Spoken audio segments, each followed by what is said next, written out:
हत्येच्या दिवशी वाल्मिक कराडनं संतोष देशमुखांना धमकी दिली। आरोपी आणि वाल्मिक कराडमध्ये फोनवर 10 मिनिटे संभाषण। एसआयटीची बीड कोर्टात धक्कादायक माहिती। वाल्मिक कराडवरील गुन्हे मागे घेण्यासाठी कराड समर्थक आक्रमक। 4 ते 5 तासांपासून तरुणांचं मोबाईल टॉवरवर शोले स्टाईल आंदोलन, तर पांगरी गावातील नागरिकांचा रास्ता रोको। यशोमती ठाकूर काँग्रेस प्रदेशाध्यक्ष पदासाठी इच्छुक। महिलांना संधी मिळाल्यास चांगलं काम होणार असल्याचं ठाकूरांचं विधान।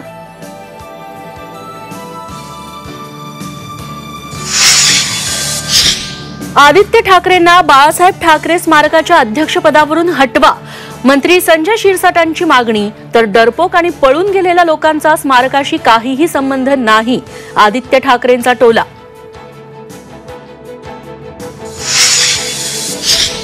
वादग्रस्त पूजा खेडकरला अटकेपासून दिलासा। 14 फेब्रुवारीपर्यंत अटक न करण्याचे सुप्रीम कोर्टाचे निर्देश। यूपीएससीला सुप्रीम कोर्टानं बजावली नोटीस। देशाच्या शत्रूंची धडकी भरणार, पंतप्रधान मोदींच्या हस्ते 2 युद्धनौका, एका पाणबुडीचं राष्ट्रार्पण।